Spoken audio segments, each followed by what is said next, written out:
did the street kitchen thing tonight and got back from that a bit earlier.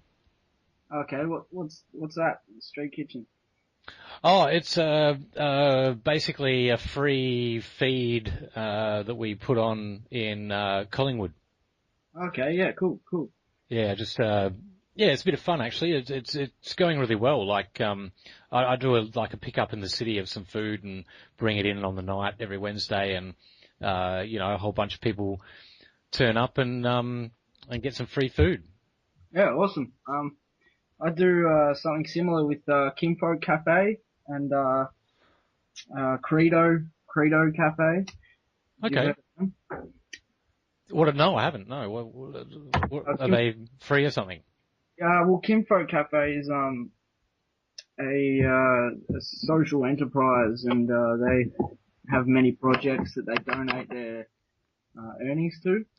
Oh, okay. So they're not actually a cafe. No, they're a cafe. They're a full-blown cafe. They've got beautiful food, beautiful people, beautiful coffee. Okay. It's located on Burke Street, just opposite Southern Cross Station, and cool. They donate to many different causes, but one of them is a homeless cause here in Melbourne for Credo Cafe, and they basically sponsor them and put food on the table for them. Oh, cool. Yeah, right. Oh, that's awesome, man. Yeah, it's good that it's in the city too. Because Collingwood's a good spot because there's a lot of different people there, and there's some public housing around there as well, and we get backpackers and all sorts turning up. But anyway, I guess I'll start the interview. We got Josh Cowling here, who just wanted to do this interview because came along to support Josh at his court appearance, where he was doing the what you might say is a brave thing, which is to stand up to the magistrate and the charges, and basically challenge jurisdiction and point out that they're a commercial court and not a common law court. The Magistrates Court in Melbourne. It was Magistrates Court, wasn't it? Yeah, it was. Yeah. So, Josh, I mean, it was quite a day. Coming out to witness the proceedings. You're making a few bumps and scratches there, mate. Settle down, man. Settle down. Anyway, so I mean, you're 18, is that right? Yeah, it's correct. Going on 19 in a couple of days, actually. Yeah. So you're in the big world of being sort of big world of oppression. able to be prosecuted for things as an adult, and that too, yeah. Yeah, which is always a bit daunting, and so at the tender age of 18, had to face up to court for what was it, a foot on the seat? It's just ridiculous. I'll read out the charge for you now. Sure. The accused at Armadale on the 29th day of March 2013 did, without reasonable excuse, place his feet on a part of a carriage other than the floor. Like, big crime. Like, wow, yeah, serious stuff. And there was also a foul language thing or something. There was a couple other charges. There was offensive language, and the other one was I can't remember. I think it was like spitting on the platform or something ridiculous. Yeah, right. Okay, and you're basically pulled up by some, was it ticket inspectors or PSOs? It was actually employees of Metro, and they're ticket inspectors. They're apparently they're Department of Transport, but they're not. They're employed, and they get their pay from Metro Trains, PTY, LTD, and Yeah, they're not public servants. They're corporate. Well, you can make arguments about what's government and what's corporate, but Well, they're working for a foreign corporation essentially, like yeah, a private corporation, not even pretending to be government. Yeah, Basically. exactly. Yeah, Metro is the company that runs the trains, and they employ them. Yeah, and it's a huge conflict of interest in that you have these employees of a private corporation uh, with a contract with the state government, and it's ridiculous, really. Oh yeah, look, I've been using public transport for a long time, and I've seen the way things have developed. You're right there. You seem to be knocking your mic around or something, but yeah, if you could refrain with that, that'd be good. But yeah, what's happened? Basically, I've seen the development from what's basically, well, when I moved to Melbourne, it all became corporate anyway, and privatised and that kind of stuff. Before I moved over here about 12 years ago, but I've seen it sort of get more and more full on, I guess, is I don't know how else to describe it. Just more and more unfriendly and aggressive as far as the enforcement goes on fare evasion and feet on seats and every other ridiculous thing. And they get around in bigger numbers. More bigger people. They look like bouncers, a lot of them. Yeah. And my brother, my older brother, grew up using public transport a lot, and he was very, very much so against the Connex workers back then, and they would actually walk around in groups of 10 or just large groups and completely intimidate and even assault him. And it's just outrageous, really. Well, that's the other thing. They assaulted you. You claim that they got physical with you as well. Yeah. Well, what happened was I was travelling with some mates. The ticket inspectors came up and asked, for ID for our tickets and stuff. I didn't have a ticket, unfortunately, but yeah, they just harassed us. I didn't comply at all. I'm not one to comply with these cunts. They just basically said I was under arrest, and I'm like, no, I'm not under arrest. You can't arrest me. What for? Well, I mean, these were ticket inspectors and not sworn officers, so yeah, I don't see how they. Well, technically, anyone can arrest anyone if they, you've broken the law or whatever. But they, I've been given kind of, extra privileges, powers to issue fines and arrest people if they try to abscond or whatever. Yeah. But yeah, they're certainly not allowed to put their hands on you. Well, yeah, that's it. They said I was under arrest. I refused. I said, no, you can't arrest me. I haven't injured anyone. I haven't brought damage to anyone's property. How could you arrest me? I got off the train and they just followed me. I tried to walk off the platform. They just stand in front of me and push me and claim that I pushed them, but I was just walking. They jumped in front of me, and I even had one chick actually grab me by the back of the shirt and rip me down to a chair and actually rip a hole in my shirt. I was really not happy. Right, yeah. And what I notice about these ticket inspectors, not only do they, get together in gangs and walk around, looking to enforce infringement notices and things. I see them as corporate tax collectors personally, because they're not part of the state. They've been given sort of some kind of crazy deputized powers or whatever. And they tend to go after they kind of selectively enforce this. I see them going after vulnerable people, or people, young people, people who don't look like they know their rights, or they don't tend to go after people in suits so much and things like that. So Well, that's what I see anyway. I believe I was deliberately targeted on that day because it was a group of 4 or 5 of us on the train, and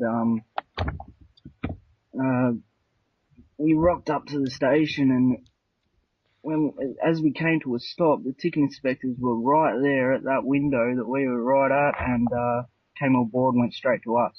Yeah, I've seen it happen. Right, you pull up to say Southern Cross, and you'll see a bunch of these ticket inspectors hunched down, looking in the window, and trying to spot people with their feet on the seat.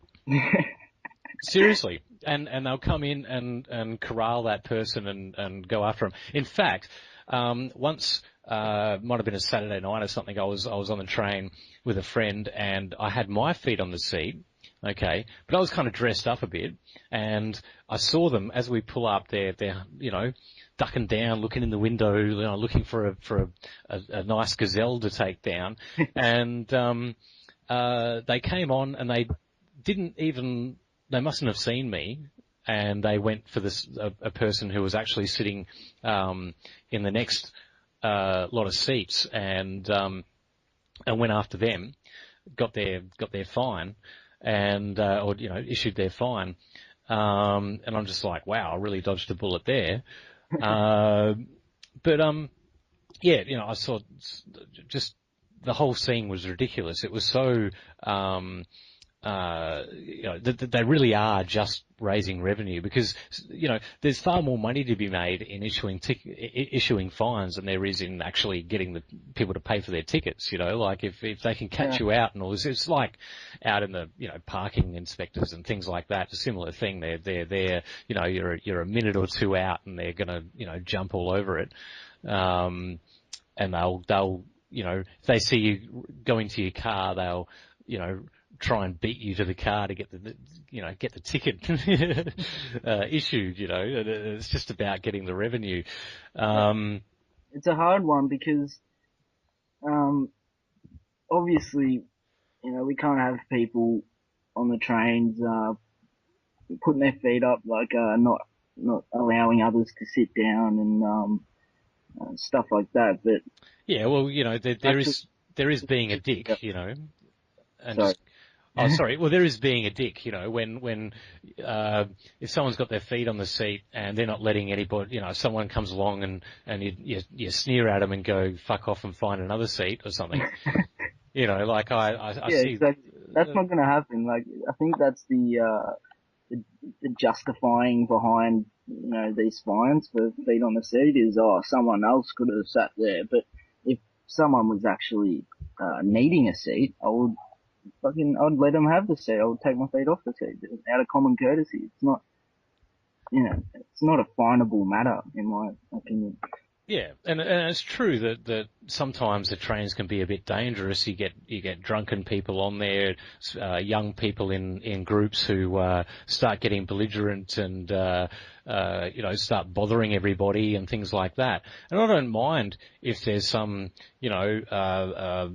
some kind of security on these trains, making sure that everyone's safe. But they seem to be determined to, just the no excuses policy of, you've technically broken a rule and we're just gonna do you for it. I think safety is more the issue, and that's the excuse, the reason they're sort of put there. But at the same time, every year the fines go up. I've seen them go from like $70 or something right up to, what is it now, $209 or something like that? Yeah. Originally, my first fine was over $200. It's been something like $20 a year over the past 10 years or something. It just keeps going up exponentially. Well, not exponentially, but, it keeps on going up.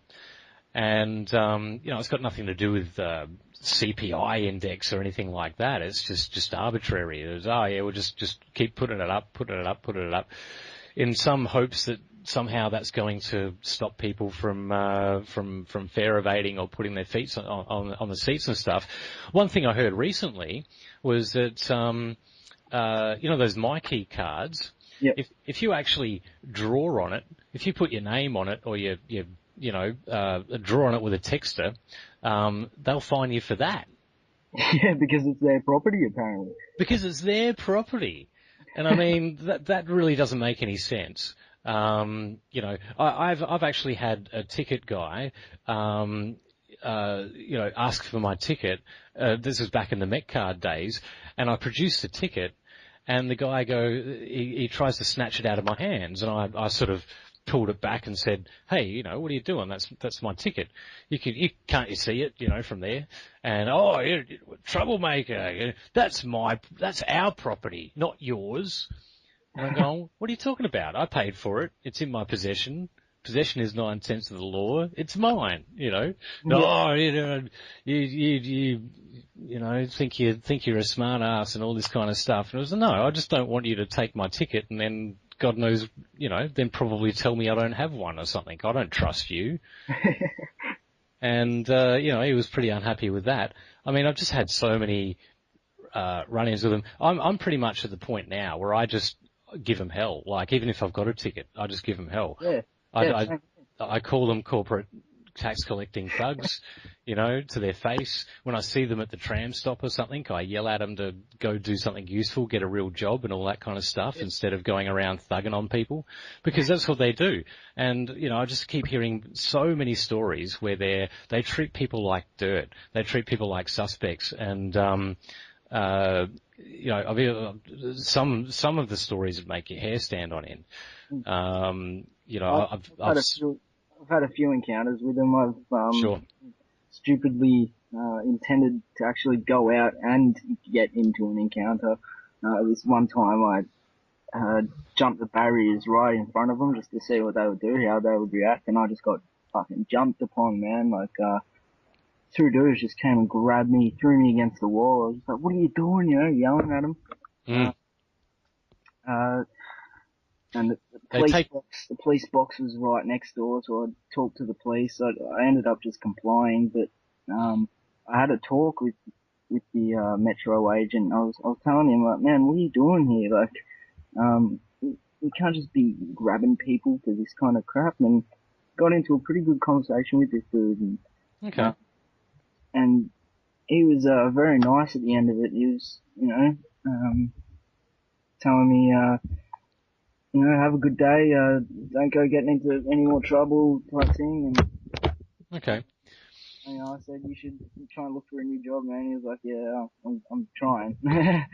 So they're in a hard position because they're just trying to earn money as well.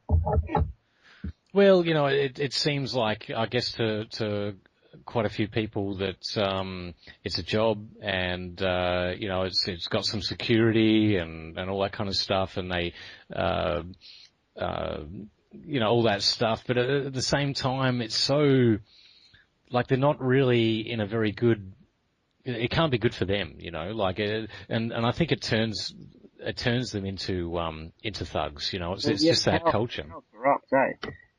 Sorry? Power corrupts. Yeah, they're given a bit of power and it goes to their head and they think they're justified in treating, physically abusing people and, just assuming people are just bad and they're doing the wrong thing. And the thing is that most people that fare evade, they really can't afford it. It's not like they're going, screw you, the man, I'm just not going to pay. There's also the situation where you've got this corporate, side of it. There's not much legitimacy in them being, physically abusive towards people because, they're, how do I put it? They're not really acting lawfully. And even, I'd question their right to even hand out fines like that. it really is, another form of revenue raising. I mean, another thing that I've found with public transport is that the whole PSO thing, I find really a bit scary. They've got armed, PSOs.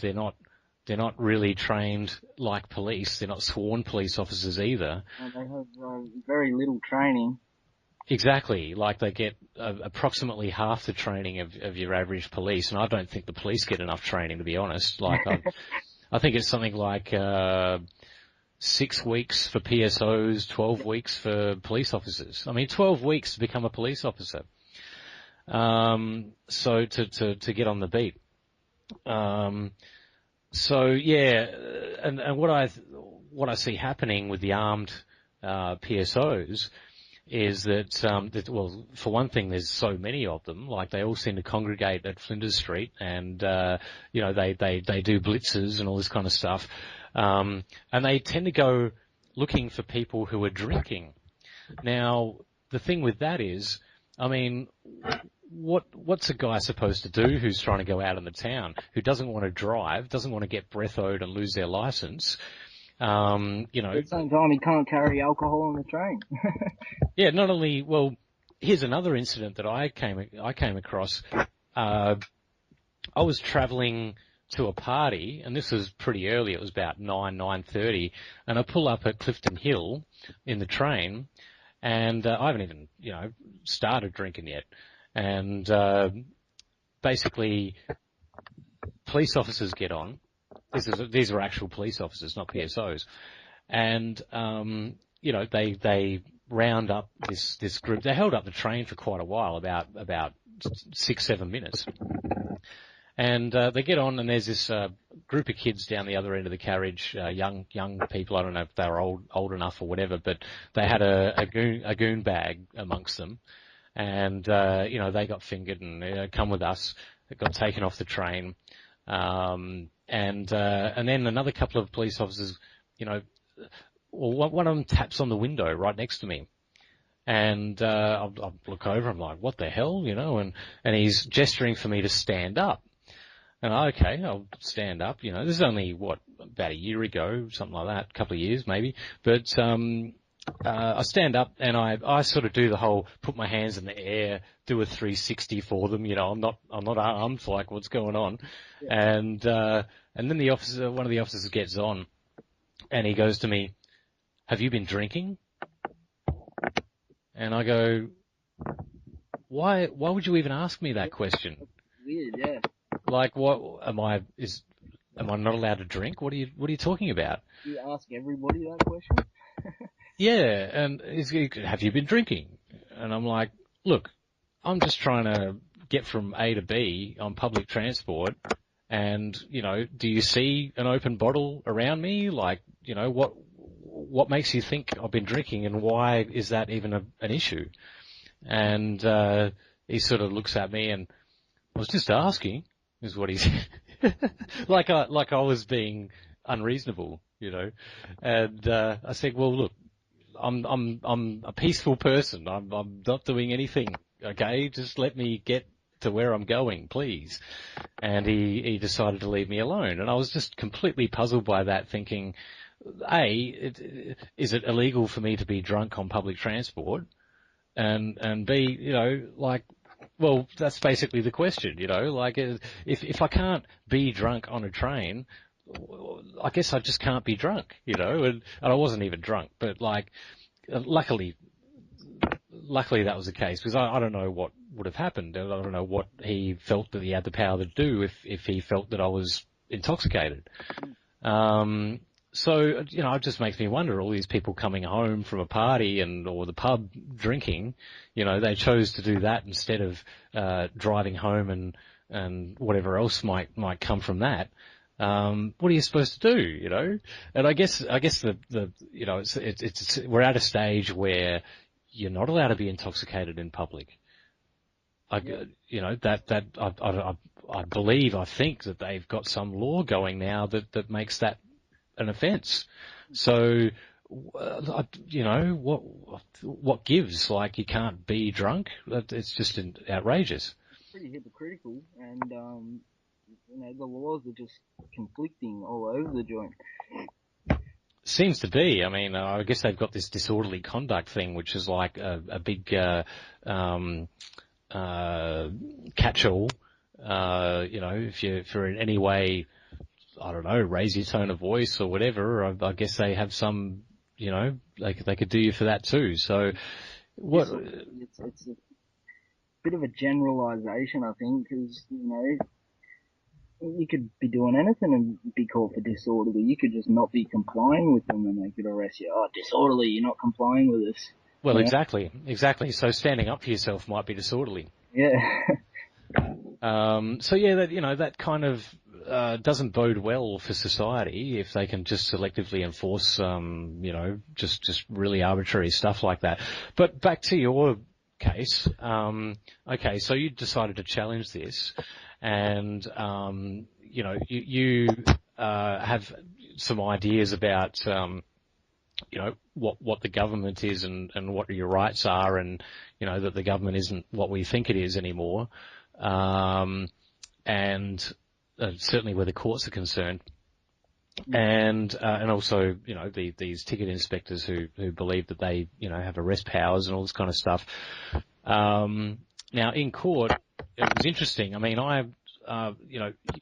the prosecutor and her team leader wanted to have a quick chat with you about what your planned defence was and all this kind of stuff, how you're going to plead and whatever, which I find interesting because I haven't had a lot of experience in court or anything. I'd rather not be there, myself. It's not one of my favourite places, but what was interesting, I came in with you and I thought, because you were going in by yourself, and oh God, I'd hate to think what they'd try to do to you in private or get you to agree to or whatever. So I came in and someone else came too, and we sat in on that, and basically you said that you weren't pleading and that you were challenging jurisdiction and you wanted a remedy and that kind of stuff. And they were saying, well, too bad. Yeah, well, they were saying, we'll probably do an adjournment or something like that. But then they said something about they challenged your premise that they were a corporation. Actually, he didn't challenge your premise that it was all a corporation. The dude asked me if I wished to get legal aid, and I said, no, I don't want to be represented by state employees. And he goes, well, they're not state employees. And then you said, that's right. They're funded by the state, aren't they? And he goes, oh, well, yeah. They're funded by the people through taxation. Yeah. And then I said, well, the people are, their money is extorted to fund, your operations, and something to that effect. And he said, well, take it up with the tax man and whatever. But yeah, and then the team leader left the room, and man, he looked back at me through that window with this smouldering sort of demon look, and it was really creepy. But anyway, he was a creepy guy. Did he not look like a vampire? Yeah, man. He definitely fitted the role of a Rothschild agent of some sort. He did. He really came across like some sort of ghoul, and the complexion, his face, it was like some sort of old daddy vampire. But and I think I mentioned it actually in a different episode. We were talking about that in another. I think we were talking to Peter, and I mentioned it. But anyway, because it was still fresh in my mind, and then in the courtroom, those that were there to support you sat in the front row with you. You refused to approach the bench. None of us stood for the magistrate. And another creepy thing happened. The clerk with a laptop did a pan with a laptop using a webcam of all of us. Oh, really? Yeah, that was really creepy. Yeah, well, I sort of noticed it, and then someone else brought it up after the we left, that happened, and I was like, yeah, that's right, man, that's, creepy. And, so anyway, and the magistrate pretty much just ran roughshod over you. You wouldn't approach the bench. You challenged jurisdiction. And was this your first time in court? Yeah, it was. Yeah, Yep. yeah. So, no one can blame you. You clammed up a little bit at the end, and they, wanted to, Andrew Snowden was saying, asked for his writ of commission, and he sort of hesitated, and then he started, asking it, and then everyone sort of chimed in, and then the button got pressed, and security come in, and out we got. AFP comes in, mind you. Oh, was it the federal police? Yeah, it was the AFP contracted as protective service officers, PSO. Oh, because I thought they were just PSO, a regular PSO. They looked at them. They were AFP, and wow. I think that's pretty interesting that federal cops are being security for a state court. That's pretty. Yeah. That's weird. Yeah, very much. So, I mean, okay, that's pretty much what happened, and it was all a bit emotionally draining on, and they just gave you a $600, fine or whatever. And it was interesting. When he called my name, the prosecutor was looking at me and sort of pointed in my direction, and I was just sitting there quiet. And I went, all right, well, yeah, that's my legal fiction. And he acknowledged that. He goes, okay. And then later on, after he tried to get me to approach the bar and I wouldn't, he ruled ex parte as if I wasn't there. Yep, but that's right. He already acknowledged that I was. Yep. But the point was you didn't approach the bench, therefore you're absent. And that's interesting. It is. And being your first time, like, it's, I guess, understandable that none of this worked. But then there's a lot of people, and other people I know who are, taking similar, following a similar, way of dealing with it. Trying to invoke certain things, where's your writ of commission, and sort of, going for this isn't a real court, and you're not legitimate, and, you don't have jurisdiction, and I'm a free person, I'm a man, that's my legal fiction, all that stuff. Doesn't seem to be working too well, and, I just wonder what's the way to do this? And in some cases it's like, oh God, is it easier just to challenge the evidence rather than play the game, and catch them out on something else, or as far as the technicals of the the rules of the court, but at the same time, does that even matter? Does evidence matter and all this kind of stuff? So it's difficult. In my opinion, I think, I've been through the whole Freeman research and all this, and I just don't think it's really working at all, any of it. And yeah, because I'm sure they get it all the time. Yeah, I think your best bet is to just stay the fuck away from the people. Yeah. Don't end up in that situation. So. But then, do you, don't go outside, don't go out drinking, it's far out. Like what, I mean, I do tend to feel a bit that way. Like I do tend to sort of, or for a long time, I don't know how much I care, and yeah, you just kind of feel a bit, like isolating yourself, and but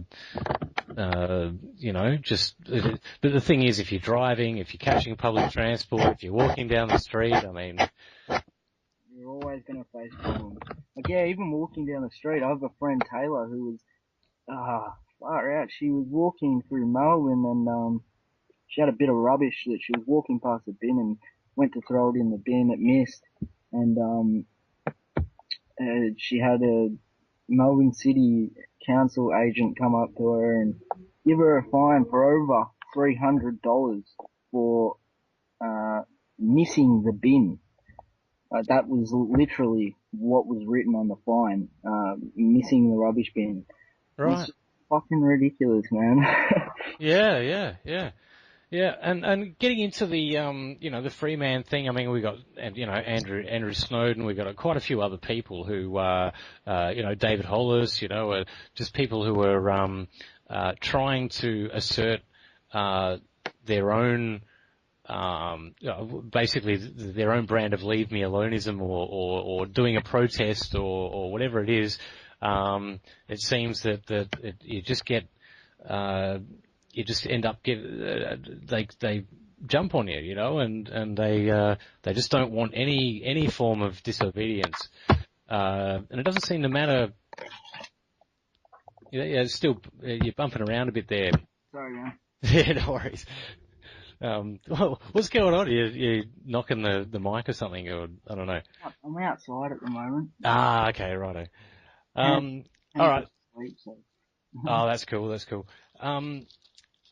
But what's been interesting, right, is there's something that I've come across that kind of made me maybe come to comprehend why this stuff isn't working. Okay, and it's it seems. It's always a technical thing. It seems that the law works on presumptions. And, that doesn't matter. Like the whole, straw man, your birth certificate thing, your birth certificate is illegal, represents your legal fiction. And, it's like a piece of stock. It is a trust. That's right. It's a trust document. At least that's how I understand it. But the thing is, right, this is where, it's not, see, people try to run away from the legal fiction and go, I'm not that legal fiction. That's not me. If I separate myself from that identity, that all caps name of mine, then somehow, that's how I get out of this stuff. And invoke common law and all that kind of stuff and say, your statutes don't, it's kind of partly on track, but I think running away from the legal fiction, isn't necessarily, the way to go, right? And I'll tell you why. I mean, this is just going on. I've been watching Dean Clifford videos. This is where I'm getting this from. Okay. Dean Clifford is a Canadian, sovereign citizen guy, or in the sovereign citizen movement thing, and apparently what he's been doing has been working. Okay, and I can't fully back that up, or I'm not going to give anyone any legal advice either, because I haven't tried this either. I'm sort of looking to do this because I've got a couple of fines I need to deal with and that kind of thing, and if I can keep myself out of court on this is the other thing. Like, not, you got a bigger chance of pulling this off if you can actually do it before you end up in court, right? But okay, here goes. In a trust situation, there are three parties. Okay, there's the beneficiary or the shareholder, if you're talking in corporate speak, because corporate and trust law is the same. Okay. Okay, there's the beneficiary. Now, the birth certificate represents the beneficiary. Okay. Because that's your legal fiction. So, that makes you the beneficiary of that trust document. Okay. Now, then you've got the administrator. Okay, and the administrator of a trust is appointed by the beneficiary, or AKA shareholder, and the administrator makes policy for the employees of the trust which are the trustees or the, employees in a corporate situation. Okay, now, I'm just trying to run this off as I understand it. In the court situation, once you're in court, or when they give you a fine or whatever, try to enforce a statute law on you, they are trying to put you in the position of the trustee. Yep. Okay, rather than a beneficiary. Okay, and the magistrate is trying to play the part of the administrator, the judge. He's trying to be the administrator. But if you point out the roles, and it doesn't, this is where your name doesn't matter, okay? Because they're the public servants, they're the trustees, they're the they're the ones who the policy should be affecting. Yep. They have to follow all the statutes and all the rest. So they got to prove that you were acting as an employee of the government when they, charge you with this stuff. And if you can point out or, have them concede that you are not acting as an agent of the government, and you are in fact the sole beneficiary of, you're acting. See, in the bigger picture, you've got, government of the trustees, but they keep pretending to be the administrators. Yep. Okay, so if you can flip that around and go, well, you know what, I am, you don't own my birth certificate, I do. Okay, that's my corporate, that's my legal fiction. That allows me to do, to interface with the government, as a free person. But yeah, so that, that's, I don't know if I'm explaining it that well, but that's the gist of it. So, when they try to do you for a ticket, say, because you're driving a car and they say, oh, hand over your license, that license represents, your contract with the government. So, getting out of that situation, might be difficult. But anyway, it's all explained a lot better by Dean Clifford himself. And, I'm not saying he's the, right on or whatever, but it all made a lot of sense. I just, if you want to sort of take that tact and have a look at it.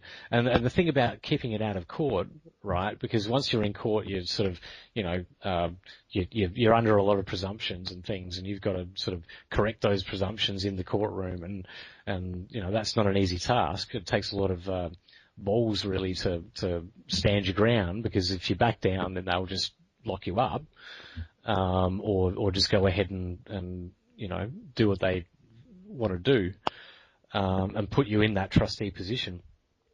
And that is to maybe, head that off by sending a letter to the relevant department. Say you get a fine in the mail or something, and send them a letter basically stating how you see the roles. Okay, like I explained, but probably, better in writing, and ask them to, say, for example, produce evidence that you are on their payroll, for example. If they think you're an employee of theirs, and therefore you are a trustee and therefore the statutes apply to you, then, ask them to prove by way of, well, where's the payroll record? If I'm in your pay and I'm an employee of yours, then you better point that out to me. The way I understand it, I think that if you, so how do I get this out? I know it's not easy to articulate all this stuff.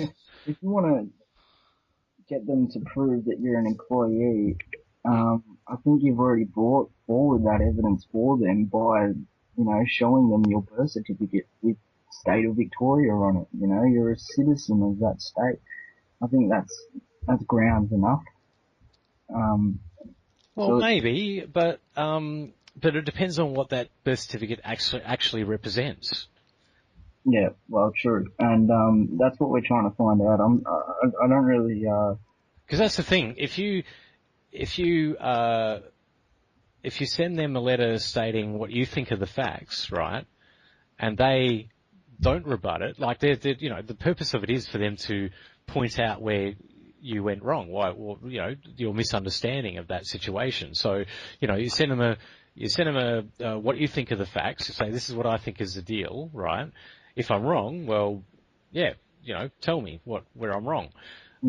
So the worst that can happen is that they tell you where you went wrong and say, well, you're wrong because your birth certificate actually represents X, and therefore, you're our slave or something, Yeah, sure, they go ahead and say it, make them say it, Yeah. Otherwise, if they don't rebut you, it stands as a fact, and after a certain amount of time, you can take that as an established fact, and you can, you've got all the evidence that you've sent it. You can probably publish it and say, this is what I sent, and I haven't had a rebuttal in so long. So then it stands as an agreement. Yeah, under contract law. Yeah. Yeah.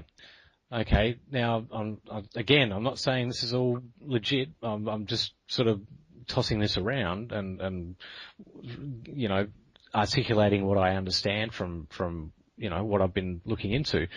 And then, okay, after that, once that stands, if that stands, you can also establish a fee schedule and say, well, if you're saying that, if this is true, then whenever you violate my rights, whenever you try to stop me from doing something, then other than causing harm to people and that kind of stuff, because all bets are off when you actually have a real victim, then you can pretty much enforce a fee schedule as long as they're aware of it. And whenever they violate your rights or they try to waste your time and all this kind of stuff, try to force you into a contract with them, then you can set your price, and you set your price real high and say, well, you want to pull me over and make me stand in a spot and force me to ask questions or whatever the hell. It's going to be $1 million. I want to discourage you from forcing me to do things, and that monetary value hopefully will discourage you. My time is not free and stuff like that. So yeah, anyway, that's sort of in a nutshell, and I don't know if that, if it's going to help. I'm going to try it. Okay. I'm going to try this and send in the letters, whatever department, whatever appropriate government departments, and see where it goes. So, yeah, wish me luck. Cool. Yeah, good luck on that one. I'm personally, sick of, trying to learn about all this. I think that it is definitely possible to, it's mind-boggling, boring, and almost, magical thinking in a lot of ways, but yeah, I mean, and again, I don't know if it's going to work, but what I don't see working is saying that's a legal fiction, that's not me, you can't say that's me, so your laws don't apply to me type stuff. That clearly doesn't work. And I don't think, and that's the other thing, these magical words in court and stuff like that. I guess with this tack, at least you can try it and there's not much harm in it before you go to court. You know what I mean? Yeah. And hopefully you can just get it dismissed. I mean, I'm not holding out huge hopes. apparently other people have pulled it off. Sometimes with fines, you just happen to get off because they couldn't be bothered dealing with it. Because, there's too many easy gazelles to take down out there that will just pay. Mm. And then, when you go and make a challenge in court, and you try you're not legitimate stuff, that they're just not going to, I don't see how they would take it seriously. They're just a law unto themselves. They'll do whatever they wish, really. Well, yeah, that may be true as well, and I'm pretty more prepared to believe that than anything else, really, at this point. The problem with this whole birth certificate trust route is that you don't have proof that there actually is a trust somewhere within the system that has millions of dollars collateral, prepaid, trust. Well, again, this is all, all the legal stuff is based in the courtroom is based on presumptions, right? Yeah. Yeah. So, I guess, I don't know, how do I put this? Like, if you can put the onus on them instead of yourself to prove otherwise, then, you know what I mean? Yeah, I think that's the way to go. You get them to prove their mistakes. Put the burden of proof is on them. Essentially, they're the ones making the claim. So you've got to get them to prove all of these things, whether they're a de jure department or whether they're the trustees or whatnot. Yeah. Get them to prove that. Yeah. Yeah, and destroying any presumptions they might have as well. But yeah, look, I don't know. I mean, it's past midnight, I guess, at the moment, and it's pretty hard to nut these things out, in a conversation. But yeah, especially maybe another time, Dave. Yeah, maybe. I mean, but anyway, it's interesting stuff. I think that one thing that people could take away from this is that we do have a legal system that is out of control. We have magistrates who have a conflict of interest, where they're on the take, they're getting paid by the state to be there, and how often are they going to stick up for the little guy when their income and revenue to the court relies on convictions? Yeah, exactly. They're not really going to. It's not in their self-interest to really protect anybody from the state, and also these magistrates. I mean, the county court and the Magistrates Court are owned by private interests. I mean, they're basically I'm trying to put my finger on it again. Okay, there's a company, there's a corporation called Liberty Group who basically own the courts. Made up of the Rothschilds, ABN AMRO, the Scottish Royal Bank, and some construction company, yeah. That's right. And so, these revenues, these conviction revenues are going into private hands. And, the county court is financed by, Challenger Finance. Which is a Rothschild front company. Yeah. Yeah. Or at least financed by Rothschild Bank. So yeah, that's the reality, and that's public information. All the government departments are on ABNs. They have ABN numbers. Why is that? Because they're businesses. They act in the capacity of public servants. Yeah. And also they act in the capacity of a business as a commercial entity. Yeah. So the interest is not justice, it's money. Yeah. So that's what people need to come to understand. Even if well, I can't give you the magic words that's going to get you out of a case. That's what's going on, and we don't have a de jure government. It's all for profit stuff. Mm.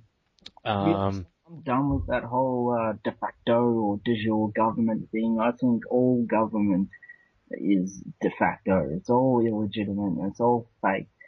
yep. The concept of authority is just absolutely outlandish and ridiculous. Oh, you're a man after my own heart because, I feel the exact same way. I really think it's all bogus. I think it's a mass hallucination. And I think that, there's those that benefit from it and there's those that are victims of it. Or there's people who think they benefit from it anyway. I mean, there's those that work for them and actually get their bread and butter directly from all of this.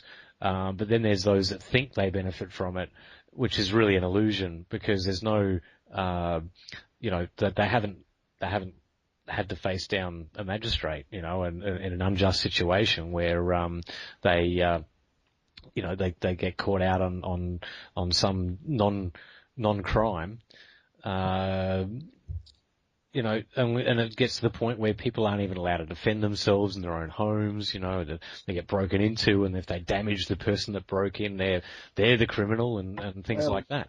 Well, we met that guy on the street after court, eh? That's right. Yeah, that guy. He got home and someone was in his house stealing his stuff, had a TV and a computer in his hand, and the guy pulled out a snub nose and shot him in the leg because obviously he's in his house and doesn't fucking want him to be there Yeah. stealing shit. And now saw him as a threat. I mean, yeah, and now this dude's looking at 20 years in jail for doing that. yeah. Now, this is the thing. If someone breaks into your house, like making the argument that person may or may not wish to do you harm is kind of moot in the moment because you don't know. Mm. You don't know what that person's intentions are. If that guy's got a jimmy bar, you don't know what he's got on him. He could be armed, and he could be, you just don't know. So to presume that the guy didn't mean any harm, he's broken into your house for Christ's sake. He's obviously meant to do you some kind of harm. He's going to stealing your property. He's unlawfully on your property. So yeah, it's really crazy days that we live in where, And to think that this guy would get the same sentence as a dude who's, conducted an armed robbery and shot someone or something. Like, it's just stupid. Yeah, he was looking at some hard time, that guy. I mean, his life was really seriously in jeopardy from all, the legal system, based on him trying to defend his house. Yep. So, and even, when he did it, he was saying something about he took off and he got rid of the gun and, and all this stuff and had to, he tried to deny that he was there and that, based on the knowledge that he was screwed either way. Yeah. He had to cover it all up. I mean, he should be able to proudly say to the police, look, well, not proudly, I mean, it's nothing to feel great about, but, to have shot someone, but he should have at least felt justified to tell the police what happened, what really happened.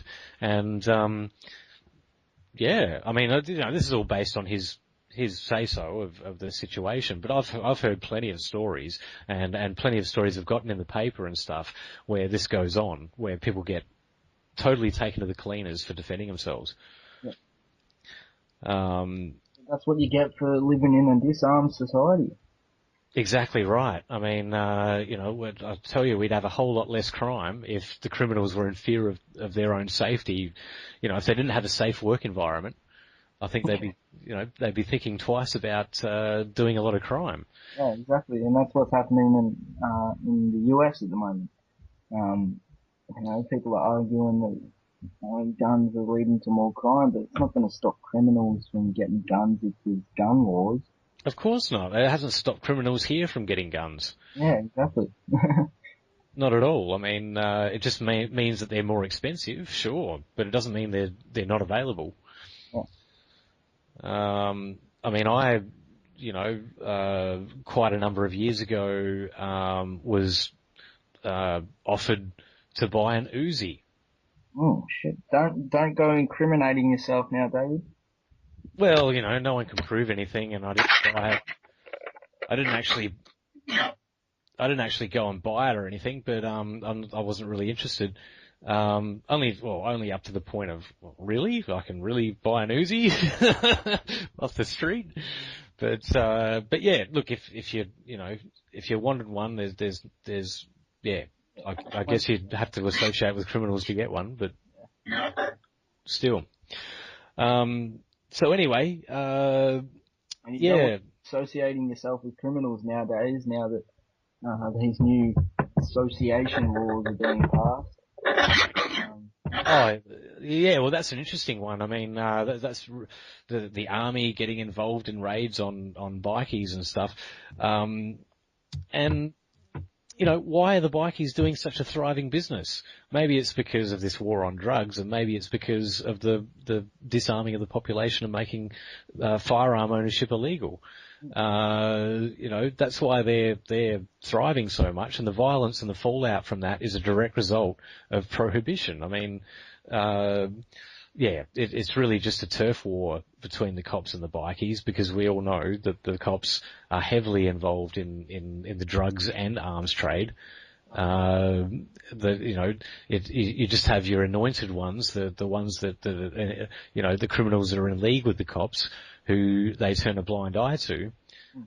This is what happens. You just end up with more corruption. The more you prohibit things, the less freedom you have in a society, the more crime you're going to have, the more corruption you're going to have, and the more predatory behaviour you're going to have from the police.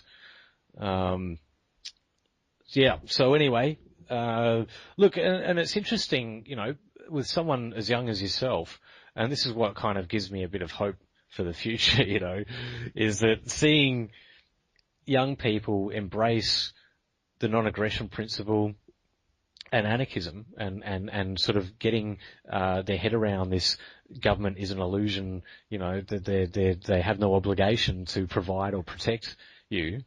In fact, most of the time it's quite the opposite, the results from their authority. Came to these conclusions naturally just by being an oppressed Living child through the school system and sure. whatnot. Well, it goes both ways though. There's those that get molded and indoctrinated, and it works. It takes, so to speak, as the social engineers themselves tend to say. They wouldn't be doing it if it wasn't working. Yet it's great to see that it's not taking on everybody. Spirit within the kids nowadays. Well, that's a good thing, to ask you actually, because how do you see things? The propaganda and the indoctrination and the mind control through schooling, media, everything else. Do you see it working on the youth today, or do you see it not working? Obviously, it didn't work on you. Not working. Of course I do. I see a lot of my friends from school,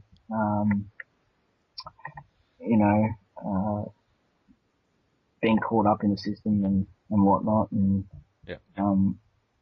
because not being with the program can be very difficult, I'm sure. Yeah, it is. I feel ostracized a bit. Yep. Okay. So you say your views are in a minority among your people your age? Well, yeah, probably, definitely, I'd say. But I do know a few people, a few young people who are like-minded. So I'm not that much of a minority. There are a lot of us. Yep. It's just we're all separated, and we're all scattered all over the place. Scattered, yeah. Okay. So, because this is the thing. I mean, the public school system, in my eyes, is an indoctrination camp for forming a child's worldview, and then getting them into the world to think that everything that's going on is pretty normal. To be cogs in the system. Yeah, sure. And how bad is the the global warming, climate change stuff? Do they really push stuff like that in school? I can't really recall learning much in school at all. Okay. But I'd assume so. I'd assume they just conform with the consensus and Yeah, sure. study that crap and get the kids to make reports and stuff like that on those sorts of issues and just get all the the second-hand information from the authorities and just repeat it.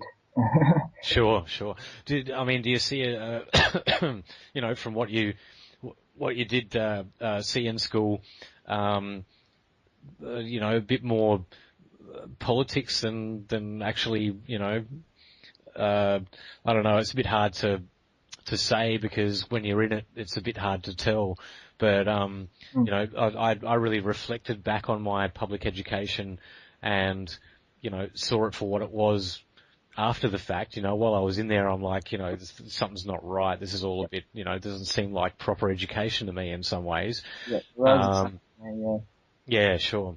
And then after the fact, it's like you look back and go, you know what? These people were BSing me, like seriously, and so focused on discipline and stuff like that beyond, over really teaching, real stuff like,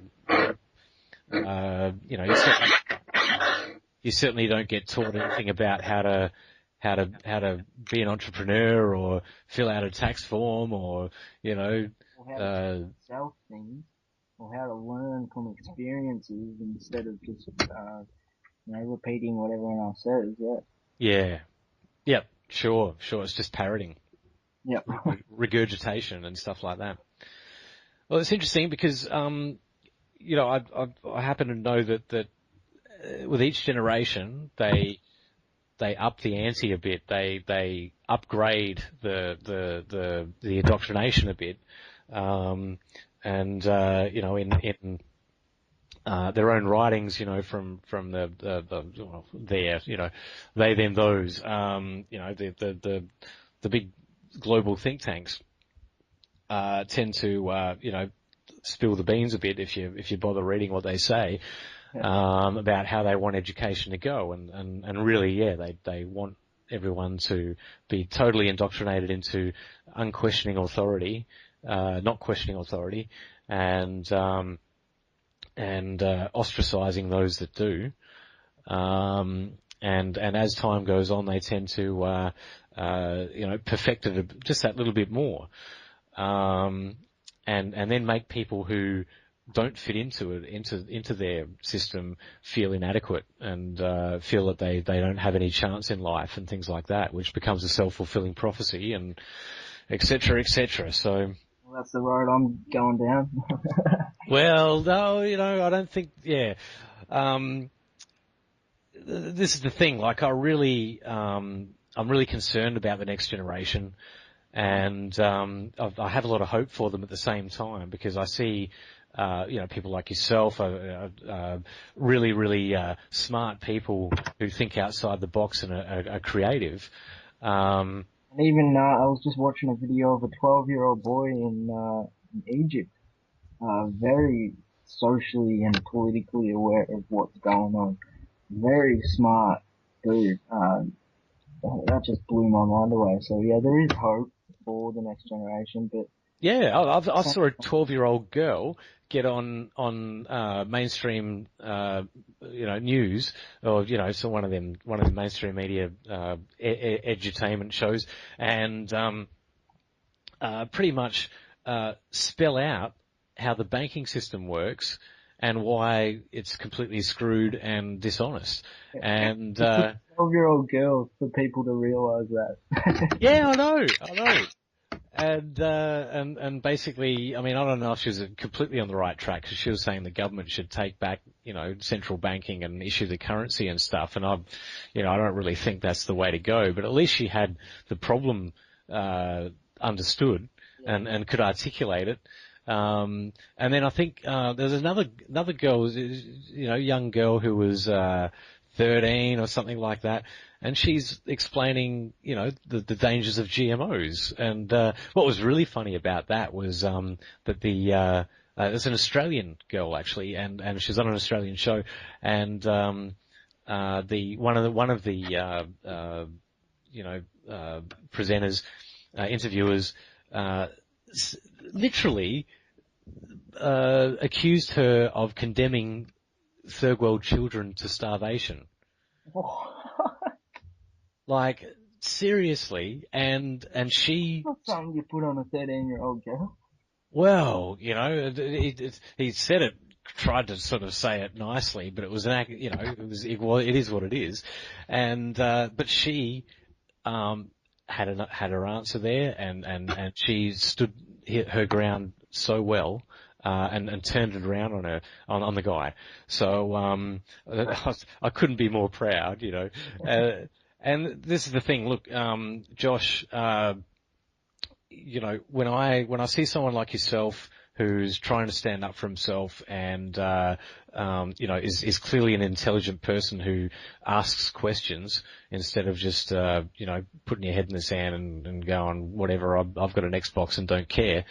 You have one of them, but yeah. Well, you can have one. I don't care, but you know what I mean. Yeah.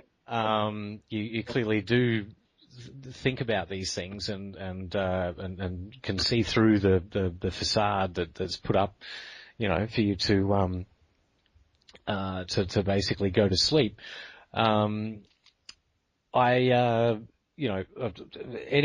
support you need, if you ever want to,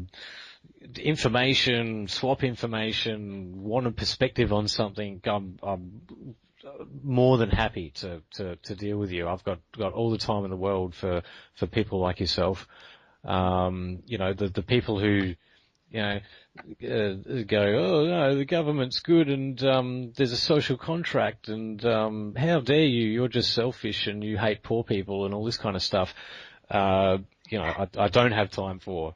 I'll reach out to them if they want to know my perspective, but when it comes to this, finger pointing, you're a bad person because you don't believe in government, because you don't believe in this superstition of government, that it's, how dare you type stuff. It's just next. And, I'm really proud. It was very brave of you to do what you did in court. Whether it did you any good or not is another thing, but yeah, and that's why I came down, because I see you on Facebook and you're clearly an intelligent person. You've got, a whole lot going for you. And you've got this understanding. And the thing is, what really impresses me is that, I got into, like I always was, I guess a little bit more questioning than most. But it didn't take, it's only, I don't know, I can't tell you exactly when it happened, but it wasn't that long ago that I formed similar conclusions to yourself. Yeah. I was a bit like, we got the wrong people in power and that's what needs to change. We need the good people in power and all this kind of crap. No, it's the power, It's so, the power. Saying is, you're a bit jealous that, I've come to these understandings, in, about 2 years compared to your 30. Oh, sure, but look, it came to me a lot later. That's the thing.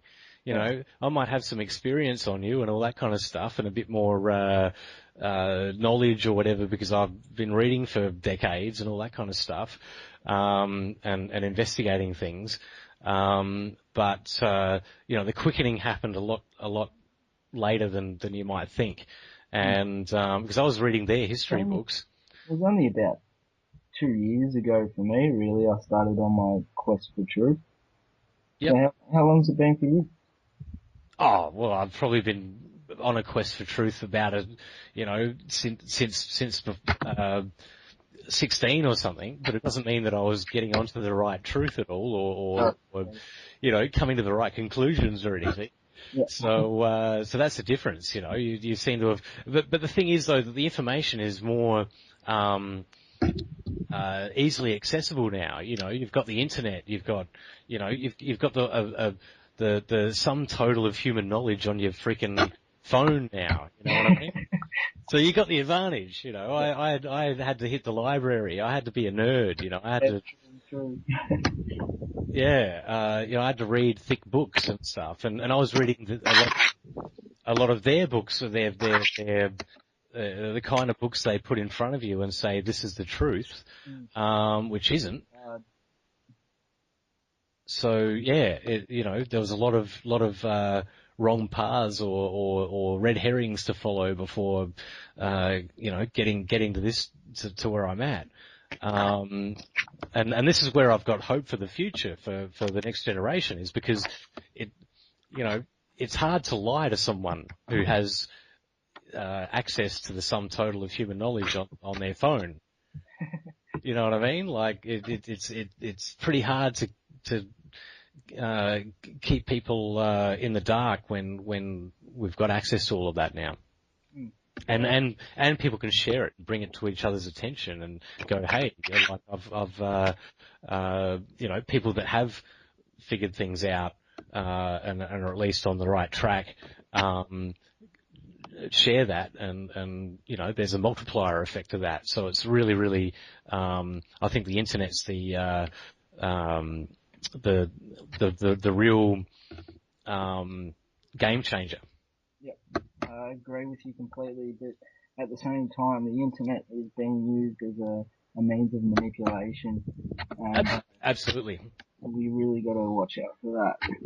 Yeah, well, there's a tendency for people to get that confirmation bias. They've already got this worldview. They've had 12 years of school, and they've been set on that path, and then they keep getting that confirmation bias by not looking at things outside that spectrum. So, but then there's friends and family and other people who get that other perspective, or hey, freedom isn't quite as bad as I thought it once was. This whole freedom is slavery BS that we're pumped into us. There's more and more people, more than ever, waking up to that and sort of going, what, now I know what was wrong. I knew something was wrong, but I didn't know what it was. And now it's this, okay, freedom isn't nearly as scary as it should be, or I was told it was, or whatever. Yeah. So anyway, I guess we should wrap it up and, let you, get back to what you do, get some sleep or something. Yep. Cool. It was great talking with you, David. Yeah, no worries, Josh, and any time, man. I've always got time to deal with you. I think you're one of those sparks that we need to nourish. Definitely. I need to nourish myself as well at the moment. Absolutely. Oh, yep. Get some food, eh? Yeah. Yeah, no worries, man. All right. Well, yeah, once again, a pleasure, and yeah, stay in touch, man. Yeah, cool. Peace out. See ya.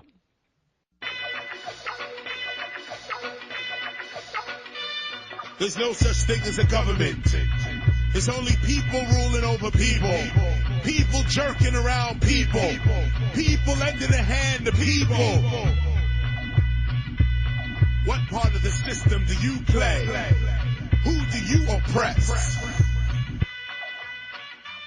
What kind of world are we living in? Yo, what kind of world are we living in? Can I get with my people? Can I sit with my people? Break bread with my people? Move ahead with my people? What kind of world are we living in? Yo, what kind of